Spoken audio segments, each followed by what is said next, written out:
de se jouer? Est-ce un risque, une opportunité? On va en parler avec Amélie de Montchalin, Laetitia Vito et Samuel Durand, que j'invite à me rejoindre.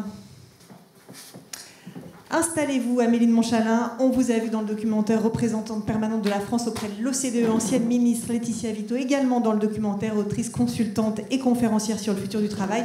Le producteur avec Léa Pearsman de ce documentaire. Samuel Durand, réalisateur, auteur et conférencier. Beaucoup de choses, hein. C'est très riche. Posez la question en préambule, qu'est-il en train de se jouer ? À quoi assiste-t-on finalement aujourd'hui dans le monde du travail? Samuel Durand, on ne vous a pas entendu, donc c'est à vous que je vais donner la parole. Voilà, allumez tous, il y a une petite, un petit bouton pour allumer vos micros. Samuel Durand. Merci, ravi d'être avec vous. C'est vrai que j'étais derrière la caméra, donc on n'a pas vu ça.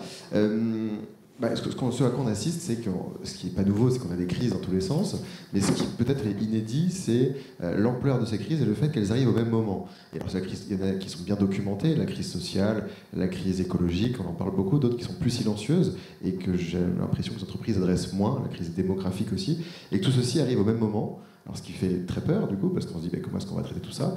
Et je crois que c'est peut-être l'opportunité pour se dire comment est-ce que, face à tout ça, l'entreprise devient le lieu dans lequel on réhabilite l'engagement.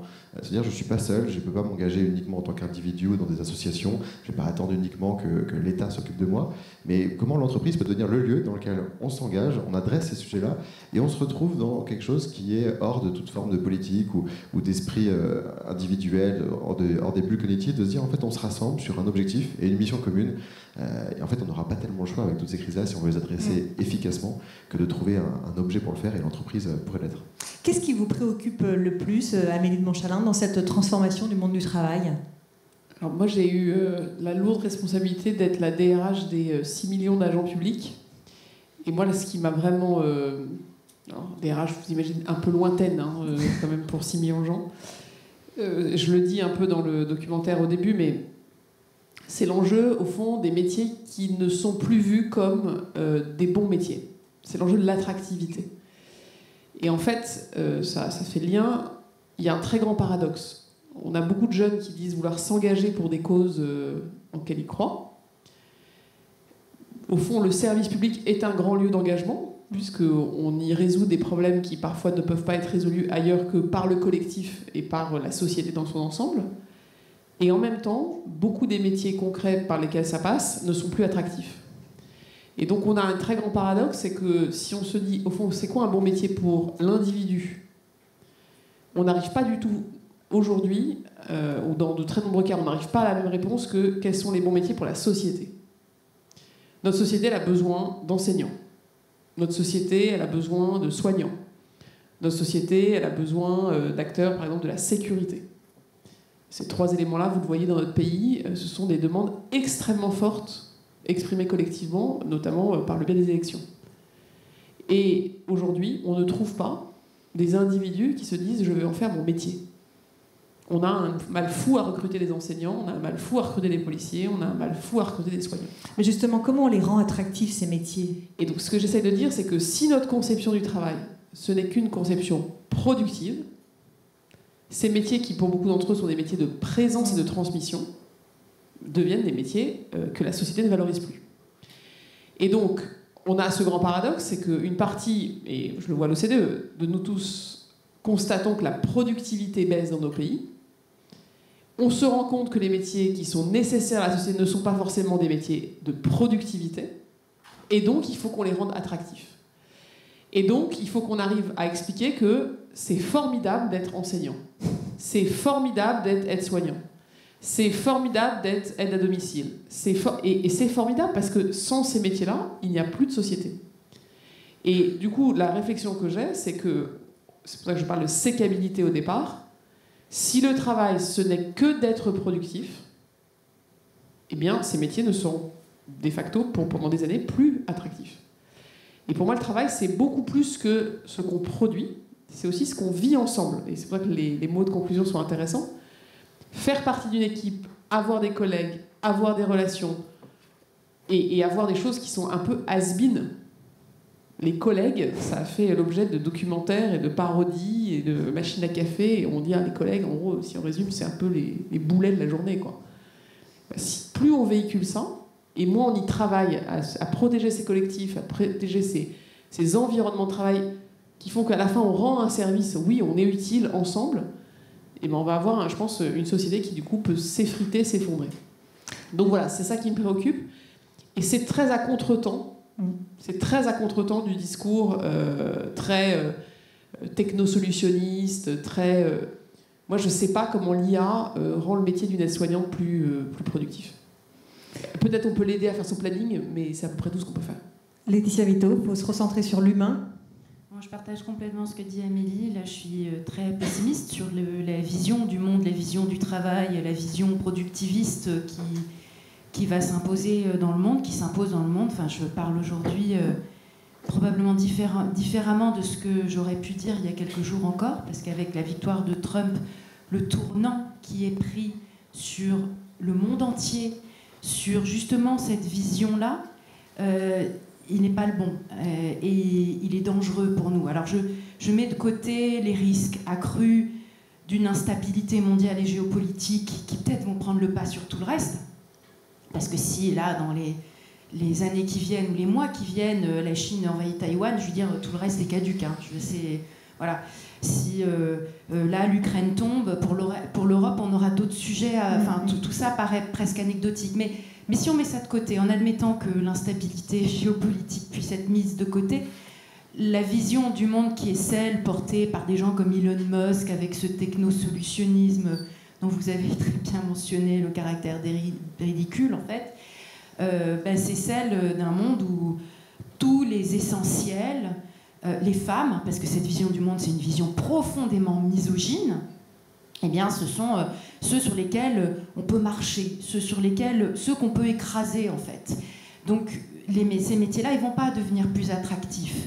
Et face aux crises auxquelles on va faire face, je pense que les choix qui sont pris, qui vont être pris dans nos pays, sont pas les bons, en fait. Donc, je suis extrêmement pessimiste. Je suis désolée, j'ai du mal à même m'exprimer correctement. Mais voilà, j'ai peur de beaucoup de choses en fait en réalité. Je suis vraiment très très inquiète et pessimiste. Léa a parlé justement dans le documentaire à la fin de cette nécessité de concilier ces deux dimensions, la dimension technologique et la dimension humaine. Samuel, quel est le rôle, quelle peut être la place de la technologie pour accompagner les talents? Comment on arrive à les concilier ces deux dimensions? Je pense que ça va dépendre des métiers. Effectivement, je ne vois pas bien l'IA qui va faire grand-chose sur le métier des soignants. Peut-être qu'elle peut avoir un effet positif qui est de dire que les métiers les plus menacés de remplacement, s'il y en avait réellement, ce sont des métiers de col blanc et parfois des bullshit jobs. Là où, au contraire, ça pourrait rendre attractifs enfin les métiers qui sont les plus protégés, qui sont ceux dont on a le plus besoin. En dehors de ça, sinon, si on prend des choses très concrètes sur l'IA générative, pour le documentaire précédent, on a été voir un chercheur à Stanford qui s'appelle Eric Brynjolfsson, qui a fait la première étude qui montre que l'IA, elle permet de faire monter en compétences les moins qualifiés par rapport aux plus qualifiés. Et que c'est la première technologie qui réduit l'écart de compétences en entreprise. Et donc là-dessus, c'est hyper intéressant. Il y a un exemple qui a été fait sur des opérateurs téléphoniques qui montre qu'il y a une augmentation de 35% de la satisfaction et de la productivité de ces personnes-là par rapport aux personnes qui sont les plus qualifiées. Et donc, si ça fonctionne de la même façon sur d'autres métiers, c'est loin d'être le cas. Pour l'instant, on n'a pas des gains de productivité qui sont substantiels partout. En fait, on peut se réjouir du fait que ça peut réduire les inégalités en entreprise. Sur certains métiers, vraiment, sur des choses spécifiques. C'est pas quelque chose qui va forcément marcher partout. Léa, un risque, une opportunité? Laetitia, Amélie, Je voudrais revenir sur le plan démographique, parce que quand je pense que c'est encore, alors peut-être pas pour les DRH qui voient leur force de travail entre guillemets vieillir, mais je pense que nos sociétés n'ont pas du tout intégré le nouveau monde dans lequel on rentre, à plein d'aspects que je voudrais juste citer brièvement. Notre société, notre modèle social, il est fondé sur 3 paradigmes. Il est fondé sur beaucoup de travailleurs, salariés, stables. C'est ça qui fait aujourd'hui notre modèle de sécurité sociale, c'est ça qui fait notre modèle fiscal, c'est ça qui fait notre modèle de logement, c'est ça qui fait notre modèle de vie. Et si on regarde, beaucoup de travailleurs, nos sociétés sont en train de réduire la part de ceux qui travaillent par rapport à ceux qui ne travaillent pas encore, plus ceux qui ne travaillent plus. Donc le bastion des travailleurs réduit en proportion. Salariés. On voit bien que le salariat n'est pas forcément le modèle auquel aspire la plus grande partie de la jeunesse. Et on voit que plus on vieillit, plus l'auto-entrepreneuriat ou la partie justement d'être mobile, une partie de ce qui est décrit dans le documentaire, le changer de travail, donc le modèle du salariat n'est pas forcément non plus, on voit aujourd'hui, ce qui a le plus le vent en poupe. Stable, non plus. Donc on a l'enjeu démographique, parce qu'on a moins de travailleurs, parce que l'entrée dans le marché du travail et la sortie du marché du travail sont des moments en fait, de très grande précarisation ou de très grande instabilité. Et qu'on a un modèle économique lui-même qui est moins figé, parce qu'on a une très forte innovation, ça remet en cause ces trois paradigmes. Si je prends ma casquette d'ancienne, de toujours décideur plutôt public, le modèle fiscal, le modèle social, le modèle de redistribution, les relations intergénérationnelles et donc in fine la démocratie, en fait, sont très très fortement ébranlés. Et donc moi je pense que le sujet démographique, c'est, on en parle tous un peu, je suis pas sûr qu'on ait collectivement pris la mesure de ce que ça veut dire. À nouveau, pour faire le lien avec les élections, en France, 1/3 des inscrits sur les listes électorales a plus de 65 ans, la moitié des électeurs ont plus de 65 ans. Donc c'est très profond. Et ça peut potentiellement désaligner les intérêts de ceux qui votent et donc décident, et les intérêts de ceux qui travaillent, et donc au fond créent la richesse. Quand vous avez ce désalignement-là, quand vous êtes une entreprise, quand vous avez à interagir avec votre société, vous avez potentiellement un désalignement entre le cadre, notamment réglementaire et juridique, et vos besoins en tant qu'entreprise. Donc c'est pour ça que le sujet démographique, c'est pas qu'une question de comment on gère les seniors dans les entreprises. C'est plus largement comment notre société appréhende un monde où, au fond, les travailleurs, potentiellement, deviennent demain une minorité dans la société. Et ça, c'est très nouveau. Il y a encore 50 ans, vu l'espérance de vie, mais en fait, les travailleurs, ils étaient majoritaires. Et ça, je pense, c'est des choses très profondes. Alors, à l'OCDE, on regarde, en termes de comparaison, on regarde ce que ça veut dire, du coup, sur les conséquences dans les pays de voir cette part de non-travailleurs, parce qu'ils sont soit jeunes, soit plus âgés, augmenter. Et je pense qu'on n'a pas collectivement complètement pris la mesure de ça. Laetitia Vito, peut-être un mot aussi sur l'aspect démographique que vous abordez dans le documentaire, mais je voulais aussi revenir sur quelque chose que vous avez évoqué, cette nécessité de revenir à des valeurs qui empruntent à l'artisanat, ce qui peut paraître un peu antinomique de parler d'artisanat à un moment où tout va vite, où les avancées technologiques vont extrêmement vite. Est-ce que vous pouvez nous en dire un peu plus sur cette thématique ? Oui, c'est vrai qu'on a organisé les services à la personne, les services de proximité, même l'enseignement, le soin, etc., avec des principes du taylorisme. En fait, pour les massifier, on les a standardisés, on a un peu anonymisé les prestataires, on emploie tout un tas de mots qui finalement sont un petit peu déshumanisants et qui appliquent à des métiers dans lesquels ce qui compte, c'est l'attention qu'on accorde à l'autre. Quand on est soignant, ce qui se joue dans l'attention qu'on accorde à la personne qu'on soigne est vraiment l'essentiel de la relation. Dans une relation de soins, cet élément-là, il est archi central. Or, on n'est pas capable de le mesurer, il ne compte pas dans la productivité, donc on l'a un peu éliminé, on l'a oublié. D'ailleurs, l'impossibilité d'accorder l'attention qu'il mérite à un patient est l'une des plus grandes sources de souffrance pour les soignants. L'impression de faire un travail nul. De voir tellement enchaîner, de voir qu'on ne fait rien de bien en fait, qu'on a des charges de travail tellement grandes qu'on ne fait rien de bien, mais qu'on suit des indicateurs de productivité qui sont ceux sur lesquels on est évalué, mesuré, etc., fait qu'on passe à côté de la valeur du travail. Et c'est pour ça que de manière un peu contre-intuitive, j'emploie le mot d'artisanat, parce qu'en fait, l'artisanat, c'est pas simplement faire des meubles, faire du fromage, etc. Je ne l'emploie pas dans ce sens aussi strict, mais c'est avoir l'autonomie, l'individualité, la créativité qui nous permet d'investir cette relation, notamment la relation de soins, mais la relation d'enseignement, elle est tout aussi importante.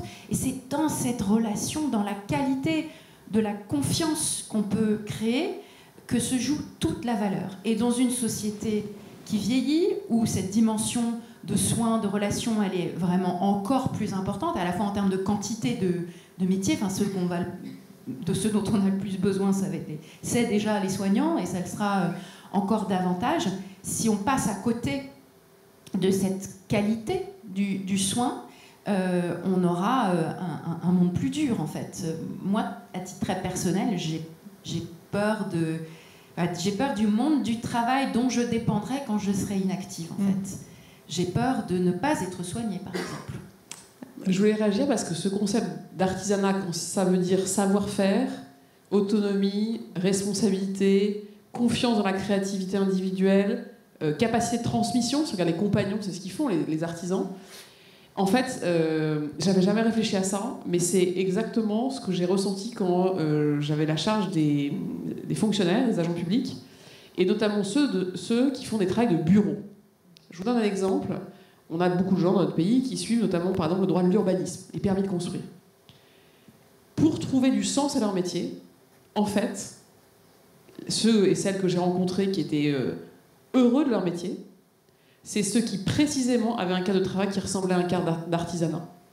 C'était des personnes qui avaient développé un savoir-faire, une autonomie, on leur faisait confiance, elles organisaient à la fois leur méthode de travail avec leurs équipes de manière autonome. Et donc le mot à la fin, moi j'ai beaucoup mis en avant, c'était celui du pari de la responsabilité. Quand dans une organisation, on est capable de créer un sens de la responsabilité, on crée ces mécanismes qui sont très vertueux, y compris pour des métiers qui peuvent, de loin, être vus comme rébarbatifs, répétitifs, et donc pas forcément porteurs de sens. Quand on regarde un boulanger travailler, tous les jours, on peut se dire, bon, on fait des baguettes. Sauf qu'à la fin, il est fier. Et qu'est-ce qui fait qu'il est fier? C'est des mécanismes très profonds qui peuvent s'appliquer très bien à des métiers qui ont l'air bureaucratiques. Et ça, je trouve ça intéressant. Et donc, on a beaucoup travaillé... donc moi, j'ai pris mes fonctions juste après le Covid, donc de juillet 2020 à mai 2022, à un moment qui était très intéressant sur les relations de travail, parce qu'au fond, le Covid, certes, avait mis beaucoup de gens vraiment sur la touche, et on s'est rendu compte qu'au fond, on ne savait pas très bien si on avait vraiment besoin d'eux. C'était quand même beaucoup d'entreprises, je pense, ont vécu la même chose. Mais inversement, parce qu'on a aussi éclaté les modèles de travail, il y a beaucoup de gens qui se sont pris en main. Et on a constaté dans beaucoup d'administrations, dans beaucoup de collectivités, que cette prise en main individuelle, en jouant et précisément sur les ressorts dont vous venez de parler, était des sources à la fois de fierté et en fait de meilleurs résultats, de meilleurs services. Et qu'il y avait donc là quelque chose à construire qui était bon et pour les agents et bon pour les citoyens. Et donc le dernier concept qu'on a vraiment poussé, c'était celui de la symétrie des attentions.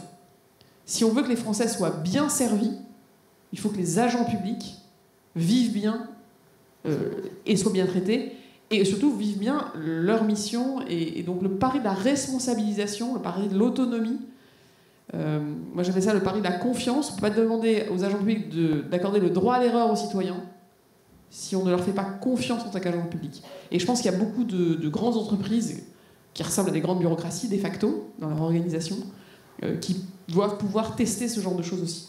Vous parliez aussi de la créativité, de la capacité de transmission. Est-ce qu'il n'y a pas un risque avec l'arrivée de l'IA qu'on perde en créativité, en capacité de transmission, Samuel ? Alors oui, parce qu'il y avait une forme de standardisation des réponses, parce qu'on peut déléguer le fait de prendre une décision et de déléguer ce qui fait qu'on est profondément humain, c'est de porter un jugement sur quelque chose et de déléguer cette responsabilité-là. Mais alors, on a beaucoup parlé avec l'IA de gains de productivité. Moi, ce dont j'ai fait l'expérience depuis 2 ans, c'est des gains de créativité, personnellement. Et je trouve que c'est beaucoup plus, d'ailleurs, gratifiant. Je ne trouve pas beaucoup de plaisir à me dire j'ai gagné 10 minutes, j'ai gagné 15 minutes, j'ai été plus productif. En revanche, je me sens bien mieux, bien meilleur, en me disant j'ai été plus créatif. Et sur plein de choses dans mon travail, pour trouver un titre de documentaire, pour travailler sur une affiche, pour challenger une idée, j'ai un ping-pong créatif avec des intelligences artificielles multiples qui me permet d'être plus créatif que ce que j'aurais pu faire sans elles. Et ça, je l'ai observé dans plein de métiers différents. On a cette phrase, on ne sait pas vraiment à qui attribuer en premier, mais vous ne serez pas remplacé par une IA, mais vous serez remplacé par quelqu'un qui maîtrise mieux que l'IA que vous. C'est pas uniquement valable sur le côté productif, mais c'est aussi valable sur est-ce que je sais bien utiliser, bien prompter sur ces technologies-là, si mon métier le permet, s'il y a des cas d'usage sur l'IA générative, pour gagner en créativité aussi. Au contraire, je pense qu'on peut s'en servir, et c'est assez fascinant ce qu'on peut gagner en créativité, et à quel point c'est gratifiant aussi. Repenser le travail, c'est aussi repenser la façon d'évaluer les performances des équipes. Ça, c'est aussi un autre sujet dans cette transformation du monde du travail. Quelles sont, selon vous, dans ce domaine, les pistes à explorer ? Je ne sais pas si Amélie ou Laetitia. Je veux bien. C'est vrai qu'on est encore un peu sur le même sujet. Ça a été très bien dit aussi dans le documentaire. C'est que la performance, elle reste majoritairement mesurée de manière individuelle, individualisée. C'est-à-dire qu'on regarde, où on attribue un mérite productif à un individu, parfois simplement en fonction de sa position dans la hiérarchie, en fait. On dit, celui-là, il est au sommet, c'est lui qui récolte, on va dire, le mérite productif, alors que c'est un travail d'équipe. En dessous, il y a un iceberg caché, il y a une partie cachée de l'iceberg en dessous qu'on ne voit pas, qu'on ne mesure pas. Et cette mesure de la productivité, elle ignore toutes les externalités et les influences, et puis tout le caractère collectif d'une grande partie de ce qu'on fait. On dépend de notre environnement, on dépend de nos infrastructures, on dépend du soutien qu'on a pour pouvoir être productif. Et pour rebondir sur ce qu'a dit Amélie, soit dans le documentaire, soit à l'instant, c'est que c'est comme si on reposait sur les épaules d'un grand nombre de gens pour pouvoir être productif, mais on ignore ou on considère comme des, comme des fardeaux, comme des boulets, ces agents publics qui coûtent, qui pèsent sur l'économie, alors que sans eux, alors je parle d'agents publics, mais il y a aussi des travailleurs du privé, dans l'ensemble de ces services dont on dépend, les gens qui gardent nos enfants, ne sont pas forcément des fonctionnaires, les gens qui font le ménage, les gens qui s'occupent de nos infrastructures physiques, on ne les voit pas. Et dès qu'il y a quelque chose qui fait défaut, tout le reste s'effondre. Vous voyez, une grève de transport, une grève des agents publics dans les écoles, etc. Votre nounou qui est malade, les éboueurs qui font grève, les infrastructures qui font défaut suite à une catastrophe naturelle, etc. Et vous voyez que plus rien ne se passe. Et pourtant, on continue de faire comme si on pouvait mesurer la productivité des individus, surtout ceux qui, justement, sont dans une logique très productiviste, en faisant fi de tout ce sur quoi ils reposent. Et ça, c'est complètement erroné. À l'échelle, simplement même des équipes, c'est pareil. On a ce traditionnel binôme d'un manager et de son assistante, ou d'un certain... sans l'assistante, en fait, ils font pas grand-chose souvent. Parfois, d'ailleurs, c'est l'assistante qui fait tout, pour de vrai. Et justement, le mérite productif, il se l'attribue.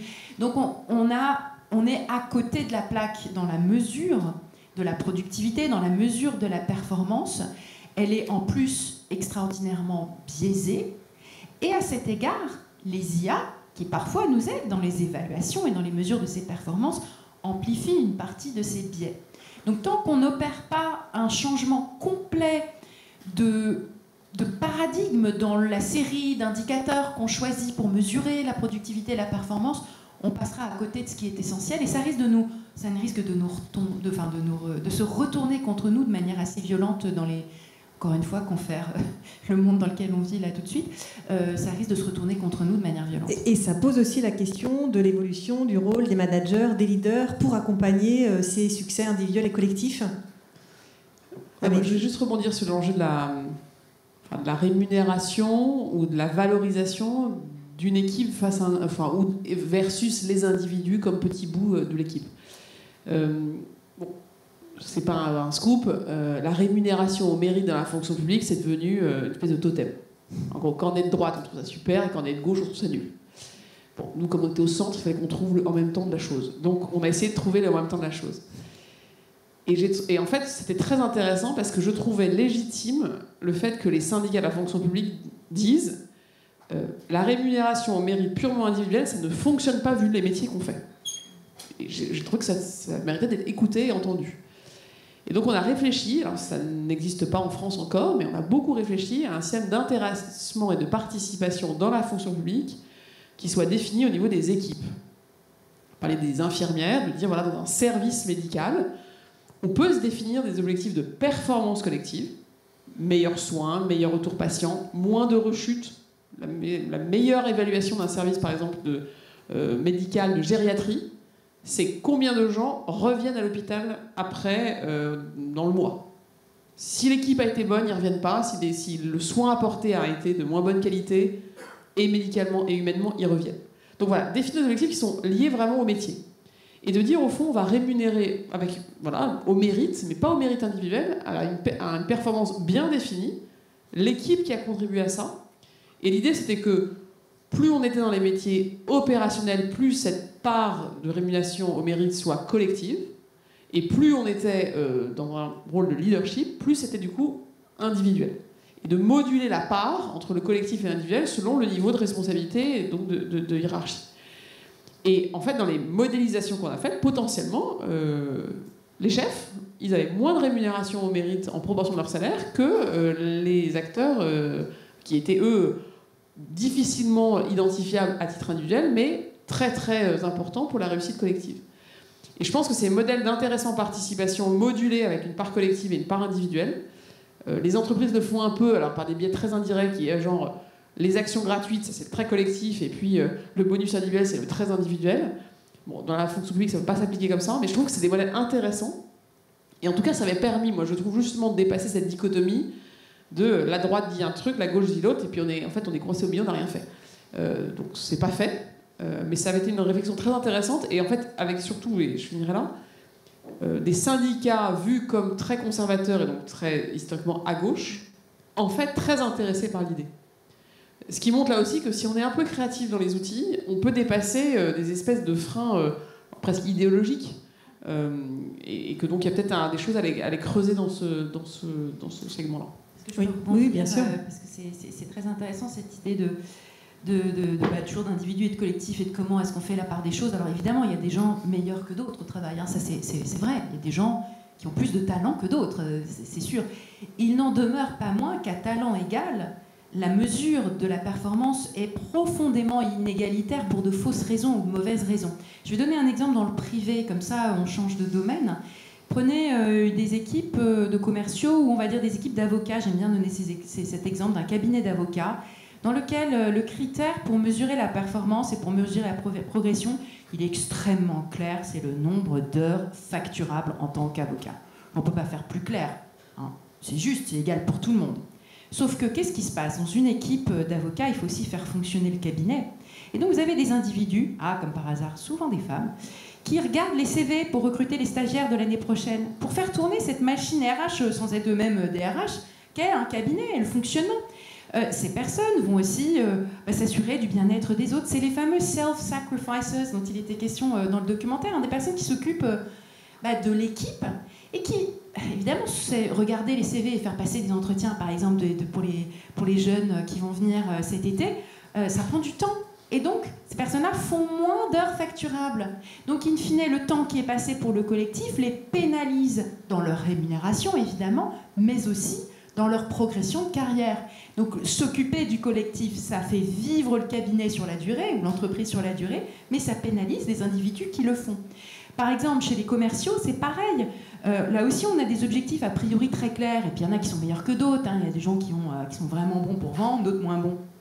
Sauf que, d'abord, on ne donne pas les mêmes dossiers à tout le monde, et c'est là où ça me renvoie aussi à cette idée des indicateurs suivis, des indicateurs sur la santé par rapport à des patients qui ne reviennent pas, mais tout dépend dans quelle géographie dans quel lieu vous êtes. Si vous êtes dans un lieu pauvre, défavorisé, etc., vous avez des gens qui sont structurellement malades, qui vont évidemment revenir parce qu'ils ont parce qu'il y a des problèmes sociaux qui vont avec, et ça touche évidemment à la santé. Donc si vous appliquez les mêmes indicateurs, quel que soit, ça serait évidemment extraordinairement injuste. Hein. Idem sur les performances scolaires. Vous allez dans un lieu pauvre où les gens n'ont pas accès ni aux livres ni à rien, vous allez avoir des résultats au bac qui ne sont pas les mêmes, et les équipes pourtant elles y mettent le maximum. Donc on voit bien que les indicateurs ne sont pas les mêmes. Donc dans notre équipe de commerciaux par exemple, on peut filer les clients les plus pourris à certains commerciaux, nouveaux arrivants, etc. Les clients les plus pourris, pourris entre guillemets, hein, ceux qui chipotent, ceux qui vont jamais rien acheter, les plus difficiles, ceux qui prennent on va dire, le plus de temps, voilà. Et on sait très bien quand on file les dossiers à tel et tel qu'ils vont pas avoir les mêmes performances. Et donc ce critère qui a l'air d'être objectif et égalitaire, en réalité ne l'est pas. Donc il faut toujours extraordinairement se méfier des indicateurs, en avoir plusieurs, les discuter, écouter les gens qui les vivent au quotidien, qui en subissent les conséquences de ces indicateurs, et les faire évoluer et être humble par rapport à ça. Et il n'y a pas de mix d'indicateurs parfaits, il y a une discussion à avoir en continu, parce que cette mesure de la performance on est mauvais. On est mauvais et il faut qu'on y réfléchisse, et il faut qu'on la fasse évoluer, et il faut qu'on en discute collectivement pour améliorer cet ensemble d'indicateurs qui nous fait tenter de la mesurer quand même. Alors, le temps passe, même si je n'ai pas beaucoup de notion du temps, puisque le timer ne marche pas, mais je vous propose qu'on passe... C'est l'heure, voilà. Qu'on passe à quelques questions de la salle, s'il y en a. Voilà, s'il y a une ou deux questions. Une question ici. Je sais pas.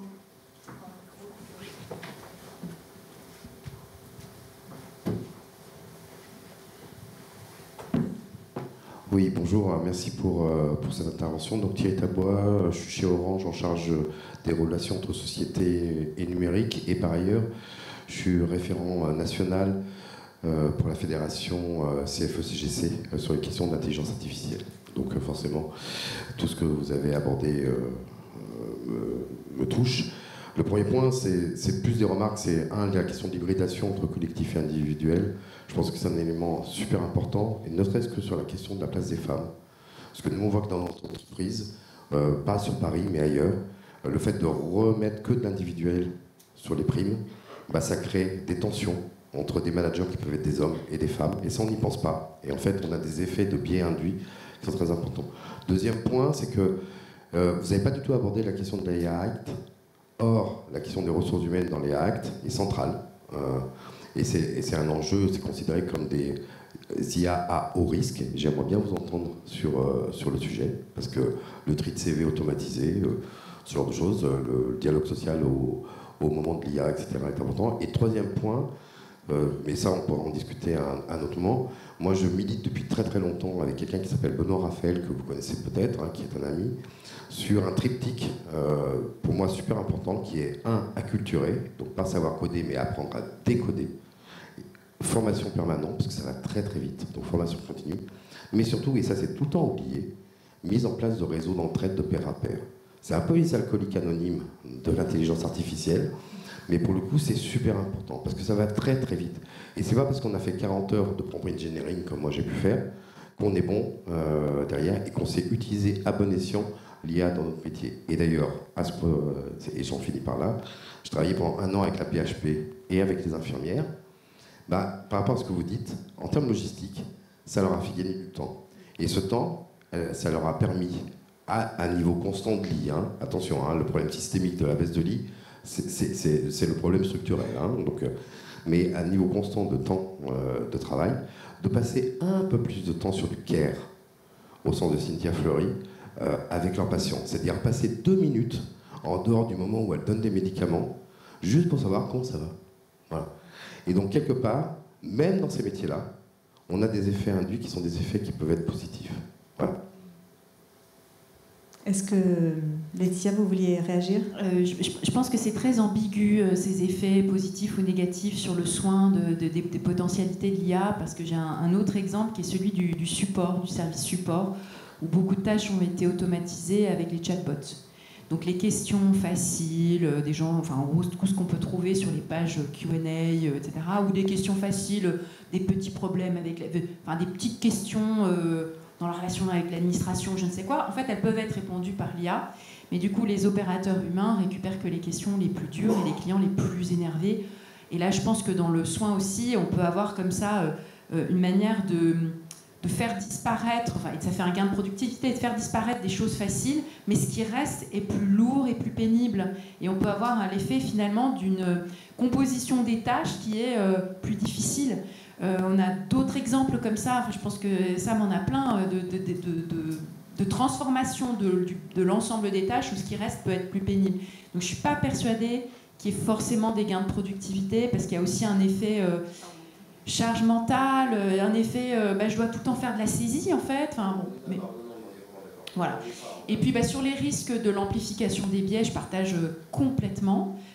On sous-estime, il y a souvent beaucoup de pensées magiques par rapport aux outils utilisés, c'est-à-dire on prend le résultat que nous donne la machine, sans beaucoup la remettre en question, sans regarder comment sont faits les algorithmes, sans avoir cette culture ou cet esprit critique de mais au fait, qu'est-ce que c'est, quels sont les algorithmes qui m'amène à tel ou tel résultat. Et puis par paresse aussi, parce que les gens sont tous débordés. Par paresse, c'est un mot fort, mais je veux dire, on est tous débordés, donc on prend ce qui est déjà fait sans le questionner par manque de temps. Et donc l'effet de l'amplification de biais délétères qui sont ceux d'outils qui moulinent des données qui sont évidemment biaisées parce que le monde est tel qu'il est, c'est un risque majeur, et c'est un risque majeur dans le monde des ressources humaines. Bon, je vous propose de continuer toutes ces discussions à la pause. Merci beaucoup à tous les trois d'être venus intervenir à l'issue de ce document.